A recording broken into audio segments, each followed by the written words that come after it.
Indore crime branch ने online धोखाधड़ी के मामले में बड़ा खुलासा करते हुए उत्तर प्रदेश के रहने वाले 2 व्यक्तियों को गिरफ्तार किया है, जिसमें बताया जा रहा है कि पकड़ाए आरोपी ने मदरसा चलाने का व्यवसाय बताया। फिलहाल दारेन मदरसा समिति के करंट बैंक अकाउंट के भी उपयोग होने की बात कही जा रही है। दरअसल पूरे मामले में crime branch DCP Rajesh Tripathi के अनुसार इंदौर में रहने वाली 65 वर्ष की बुजुर्ग महिला को डिजिटल अरेस्ट के नाम पे ऑनलाइन ठगी की वारदात को अंजाम देते हुए टेलीकॉम रेगुलेशन अथॉरिटी से इंक्वायरी अधिकारी बताकर धमकाया गया और बोला गया कि एक पार्सल कंबोडिया भेजा जा रहा है। कस्टम विभाग भी इसकी इंक्वायरी कर रहा है, जिसमें ड्रग्स, आतंकवाद, मनी लॉन्ड्रिंग के लिए करोड़ों के ट्रांजैक्शन मिले हैं। आपके खिलाफ हमें वारंट निकाल दिया है। इस तरह की धमकी देते हुए बुजुर्ग महिला को धमकाया गया और उसके बाद बुजुर्ग महिला से आरटीजीएस के माध्यम से जिस पर से महिला ने शिकायत की, शिकायत के आधार पर पुलिस ने जांच पड़ताल करते हुए अली अहमद, असद अहमद को उत्तर प्रदेश ग्राम सटोर कन्नौज के रहने वाले 2 व्यक्तियों को गिरफ्तार किया गया। पुलिस का कहना है कि मदरसे का बैंक अकाउंट 50% कमीशन पर उपलब्ध कराने का कार्य कराना बताया जा रहा है। क्राइम ब्रांच द्वारा 42 बैंक खातों को भी फ्रीज किया गया, जिसमें करोड़ रुपए के ट्रांजैक्शन मिले हैं। फिलहाल तमाम तथ्यों के आधार पर पुलिस और क्राइम ब्रांच जांच पड़ताल कर रही है और उत्तर प्रदेश पुलिस से भी तमाम सबूतों को साझा किया जा रहा है। लेकिन जिस तरह से पहली बार मदरसे के अकाउंट से जुड़ा हुआ तथ्य सामने आया, वह काफी चौंकाने वाला है। ये 11/9/24 को एक घटना हुई थी। एक लगभग 65 वर्षीय महिला थी और उस महिला के साथ डिजिटल अरेस्टिंग की घटना हुई थी। वो घटना इस तरह से हुई थी कि उसमें महिला के पास में एक telecom regulatory authority of India का अधिकारी बन करके उसने फ़ोन किया और बोला कि आपका जो नंबर है, सिम नंबर है, वो पकड़ा गया इलीगल एडवर्टाइजिंग में और इससे जो है मनी लॉन्ड्रिंग हुआ है।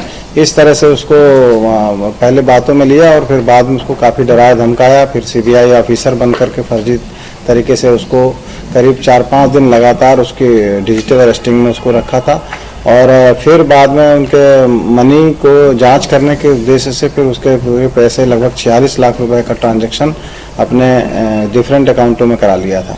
इसमें से जब अकाउंट का डिटेल जानकारी ली गई तो उसमें पता चला कि लगभग 40 लाख रुपए का एक मदरसा समिति यूपी में है, एक उसके प्रबंधक के उसमें खाते में गया है। और जब जानकारी हुई तो यहाँ से टीम भेजी गई और टीम से मैं उसका लोकेशन लिया जा करके उसको उठाया गया और फिर इसमें ये एक आरोपी जो इसका मुख्य आरोपी था, ये इसका नाम है ये असद अहमद खान। असद अहमद खान को गिरफ्तार किया गया और इससे जब विस्तृत पूछताछ की गई तो मालूम पड़ा कि इसका करंट अकाउंट इसने कुछ दिन पहले ही खुलवाया था और ये करंट अकाउंट इसी इंटेंशन के साथ खुलवाया था कि इसमें जो है इसको किसी ने संपर्क किया था कि हम इसमें तो अकाउंट खोलने की कुछ इसको राशि दी गई थी और कुछ इसको झांसा दिया गया था कि हम इसके जो भी अकाउंट खुला है उसमें जो भी पैसा आएगा उसका हम कुछ परसेंटेज इनको देंगे।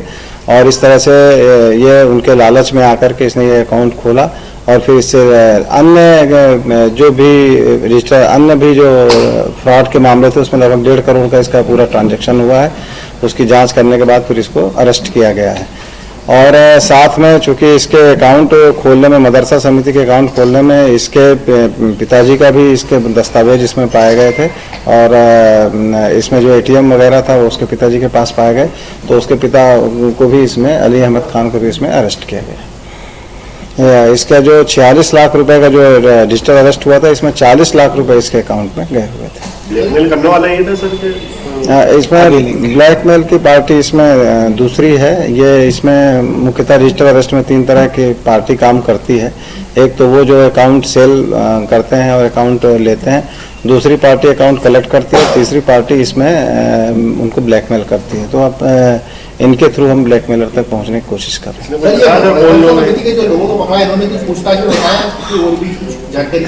अब इसमें इनके खातों में बहुत सारा ट्रांजैक्शन हुआ है। लगभग मैंने बताया आपको कि 1.5 करोड़ का ट्रांजैक्शन हुआ है। तो अब इनसे अभी इसका PR लिया गया है और इनके हर खातों में जो भी ट्रांजैक्शन हुआ है उसकी विस्तृत पूछताछ की जाएगी। कितने खाते मिले सर इसमें?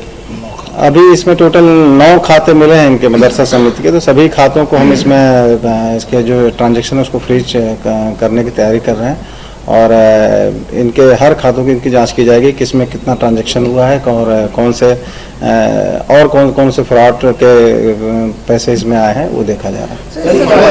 आरोपियों का प्रोफाइल क्या है जो मदरसा समिति में ऐसा क्या काम करता है? उनका प्रोफाइल ये मदरसा समिति मदरसा चलाते थे, 3-4 मदरसा चलाते थे और मदरसा चलाने के नाम पे ये करंट अकाउंट खोला और बाद में फिर ये इस तरह के डिजिटल अरेस्ट के फ्रॉड के पैसे इसमें ट्रांजैक्शन होना शुरू हो गए। कितने टाइम से चल रहा है मदरसा?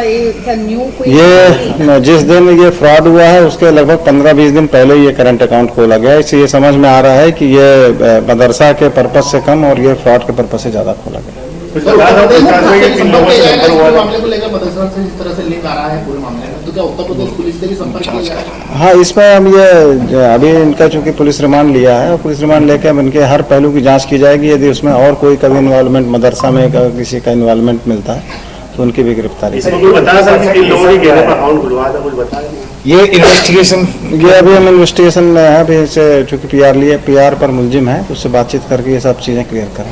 इस आरोपी तक कैसे पहुंची है सर? इस आरोपी तक कैसे पहुंची? इसमें हम लोगों ने टेक्निकल सर्विलेंस किया और इसकी डीपली जानकारी ली कि जो किससे बात किया है, पीड़िता से जो बातचीत हुई है और जो ट्रांजैक्शन पीड़िता ने किए हैं तो उसके बैंक अकाउंट के खातों की डिटेल जानकारी लेने के बाद फिर हम आरोपी तक पहुंचे। सर, ये जो 50% पैसा ये मदरसा के अकाउंट में गया, इसका क्या यूज करते थे? ये चीज अभी सामने आई में जाता था या संबल में जो घटना हुई तो उससे कहीं इसका लिंक मिला है? नहीं, अब ये एक्चुअल में क्या है, ये झूठ बोलते थे कि हम मदरसा समिति को मदरसा को चलाने के लिए हम इनका यूज करते हैं, ऐसा उनका कहना था। लेकिन अभी ये पूरा विस्तृत अभी पूछताछ की जाएगी, जो कि पुलिस रिमांड पे हैं आरोपी दोनों। क्या माना ये टेररिस्ट एक्टिविटी में पैसे का उपयोग होता है? नहीं, अभी तो इसकी जानकारी पूछताछ के बाद ही बताओ। ये कन्नौज में ही है क्या मदरसा? हाँ, कन्नौज में है मदरसा। सर, अभी तक ये ताज़ा खबरों के लिए सब्सक्राइब करें JSR टाइम्स और साथ ही नोटिफिकेशन पाने के लिए बेल आइकन को दबाएं।